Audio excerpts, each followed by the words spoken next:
देखिए, 2 या 3 कहूँ तो एंगल हैं शहबाज शरीफ की स्टेटमेंट के। पहला एंगल तो मेरे हिसाब से इंडिया के हिसाब से हमें इग्नोर कर देना चाहिए। ठीक है, हमें पता है अपनी असलियत, इग्नोर करो। क्यों इनसे तू मैं हम पड़े? हमसे बहुत अलग खेल है, वो बहुत हमारे कंपैरिजन में ही नहीं है। हम क्यों तू मैं पड़े? वन, इग्नोर करो। सेकेंडली, वो इसलिए भी कर रहा है, अपने देश के अंदर डोमेस्टिक पॉलिटिक्स में वो अपनी पकड़ भी बनाना चाहता है। आज की तारीख में तो पाकिस्तान में हुआ कि आसिम मुनीर आसिम मुनीर आसिम मुनीर, राइट। शहबाज शरीफ एक तरह की स्टेपनी बन के रह गए हैं शायद। तो अपनी पकड़ बनाना, अपनी आइडेंटिटी बनाना, अपनी पॉलिटिकल स्पेस अपना दिखाना, उसके लिए जरूरी है। तभी वो इस तरह के बड़े बड़े स्टेटमेंट्स देता है और देता रहेगा, by the way. And thirdly, once again domestic है। और अगर खैबर पख्तूनवा में ये है तो वो तो इमरान खान का गढ़ है, तो वहाँ जाके दिखाना कि हम इतने स्ट्रांग हैं, हमने भारत को लेसन सिखा दिया। तो ये ज़्यादा मैं कहूँगा उसकी डोमेस्टिक पॉलिटिक्स। एक तरफ मुनीर की जो इतनी ज़्यादा वाई हो रही है, अपने को भी वो दिखाना चाहता है। और वर्ल्ड अफेयर्स में भी देखो तो हर जगह मुनीर मुनीर है। शहबाज शरीफ जाते हैं तो as a pillion rider of scooter या मोटर व्हीकल चले जाते हैं मुनीर के साथ। तो अपनी छवि दुनिया में बनाना कि मैं भी एक लीडर हूँ, मैं भी कुछ कहता हूँ। एंड सेकेंडली, देश के अंदर अपनी आवाम को दिखाना कि मैं भी हूँ। सो बेसिकली मैं की पॉलिटिक्स। काफ़ी एक्सट्रीमिस्ट स्टेटमेंट्स जो है वो दिए जा रहे हैं। भारत के जो हाई कमीशन है वहाँ पे बेस्ड है, उसके ऊपर भी हमला वगैरह की घटना आती है। उसके बीच में शेख हसीना के बेटे का स्टेटमेंट आना है कि बांग्लादेश में पूरी तरीके से इस्लामिक ताकतें जो हैं वो अब रूल कर रही हैं, पूरा इस्लामिकरण किया जा रहा है। उनकी बात हुई है शेख हसीना से और वो जल्द ही दिल्ली आने के बारे में विचार कर रहे हैं। तो कैसे? देखिए, 2-3 चीज़ें हैं। अव्वल, ये हमें पता है कि बांग्लादेश इस समय एक इस्लामिक आइडेंटिटी की तरफ जा रहा है, ठीक है। पर हमें प्रॉब्लम में यह है कि जो रेडिकल इस्लाम की तरफ जा रहा है, आप इस्लाम धर्म में ठीक है, आप रखिए अपने यहाँ शरिया रखिए, कोई बात नहीं है, मेरे हिसाब से आपकी मर्जी है।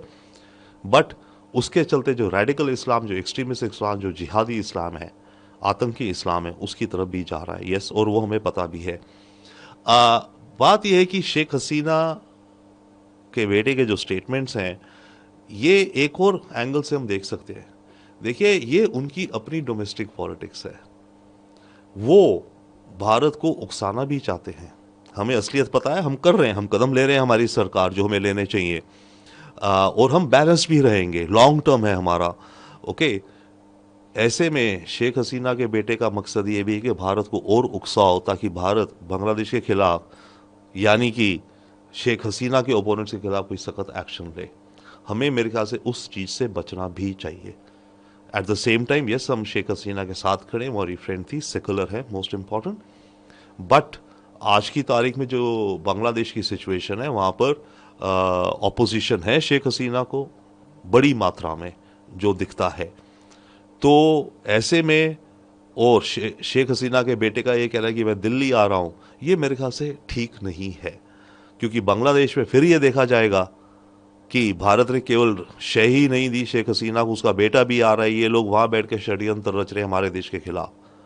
तो उसको लेकर के बांग्लादेश के अंदर नेशनलिज्म ज़्यादा जाएगा, एंटी इंडिया सेंटिमेंट ज़्यादा जागेगी।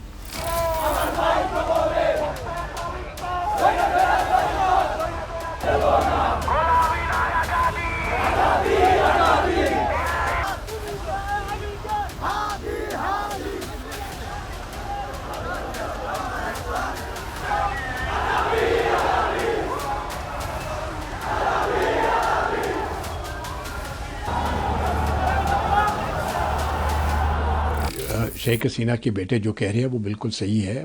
बांग्लादेश जो है वो एक इस्लामिक स्टेट बनने की तरफ जा रहा है। जो हुकूमत को चेंज करना चाहती थी अपने जियो स्ट्रेटजिक इंटरेस्ट के लिए, हुकूमत चेंज हो गई, लेकिन जिस प्रकार से वो चेंज हुई है वो इस्लामी ताकतें अभी आ गई है, क्योंकि यूनुस जो है वो उन ताकतों के बगैर चल नहीं सकता है।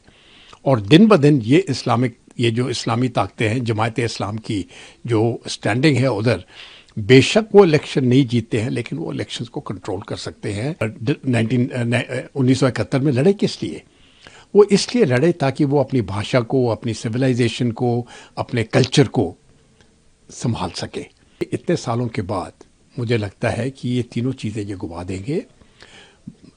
बहुत ही जल्दी उर्दू भाषा होने वाली है बांग्लादेश की, बंगाली ख़त्म हो जाएगी, उनका कल्चर भी ख़त्म हो जाएगा और ये इस्लामिक देश बन जाएगा। देखिए ये जो बांग्लादेश में हालत हो रही है, ये मैं समझता हूँ पूरी दुनिया को गंभीरता से लेना चाहिए। ये सिचुएशन स्टेबल नहीं है। शेख हसीना के बेटे जो कह रहे हैं वो बिल्कुल सही है। बांग्लादेश जो है वो एक इस्लामिक स्टेट बनने की तरफ जा रहा है। अभी देखिए ये इस बात में इसलिए चिंता है क्योंकि जब ये शेख हसीना को हटाया गया था तो जो स्टूडेंट्स की एजिटेशन में उन्होंने कुछ कारण बताए कि हमको ये चाहिए, कुछ डिमांड्स पेश किए, वो रिजर्वेशन के ऊपर थे और वो डिमांड शेख हसीना ने पहले से ही दे दिए थे। एक बार जब वो डिमांड्स पूरे हो गए तब फिर से वो स्टूडेंट एजिटेशन चलना, उसका मकसद कुछ और था और उसका मकसद विदेशी ताकतों के साथ था, खास करके अमेरिका से जो हुकूमत को चेंज करना चाहती थी अपने जियो स्ट्रेटजिक इंटरेस्ट के लिए। हुकूमत चेंज हो गई लेकिन जिस प्रकार से वो चेंज हुई है वो इस्लामी ताकतें अभी आ गई हैं क्योंकि यूनिस जो है वो उन ताकतों के बगैर चल नहीं सकता है और दिन ब दिन ये जो इस्लामी ताकतें हैं, जमायत इस्लाम की जो स्टैंडिंग है उधर, बेशक वो इलेक्शन नहीं जीतते हैं लेकिन वो इलेक्शंस को कंट्रोल कर सकते हैं और जो फरवरी में इलेक्शंस होंगे मुझे लगता है ये रिग्ड होंगे और जो नतीजा आएगा इसलिए इस्लामिस्ट ग्रुप्स जो हैं ये ऊपर उठ जाएंगे। मैं समझता हूँ ये खास करके बांग्लादेशियों के लिए ये मैं समझता हूँ बहुत बुरा है। 1971 की जब लड़ाई हुई, इसी महीने में, या दिसंबर 16 की बात करते हैं, जब बांग्लादेश को आज़ादी मिली और पाकिस्तान की फ़ौजों ने वहाँ पर सरेंडर किया है, तो वो उस लड़े किस लिए थे? 1971 में लड़े किस लिए? वो इसलिए लड़े ताकि वो अपनी भाषा को, अपनी सिविलाइजेशन को, अपने कल्चर को संभाल सके। अब जाके इतने सालों के बाद मुझे लगता है कि ये तीनों चीज़ें ये गुवा देंगे। बहुत ही जल्दी उर्दू भाषा होने वाली है बांग्लादेश की, बंगाली ख़त्म हो जाएगी, उनका कल्चर भी ख़त्म हो जाएगा और ये इस्लामिक देश बन जाएगा।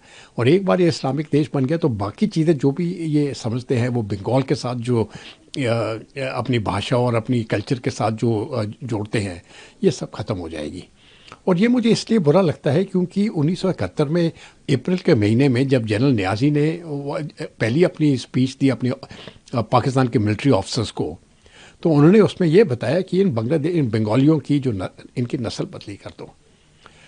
उस टाइम तो वो हार गया और 16 दिसंबर को उनको सरेंडर करना पड़ा 1971 में।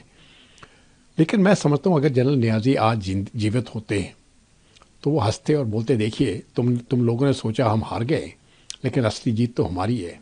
हम चाहते थे ये बांग्लादेश जो है ये इस्लामी देश बने और देखिए अभी ये इस्लामिक देश बन चुका है।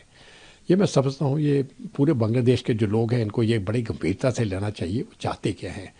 और इस प्रकार का अगर वो देश बन जाएगा तो जिसके लिए वो लड़े थे 1971 में, वो सब समाप्त हो जाएगा।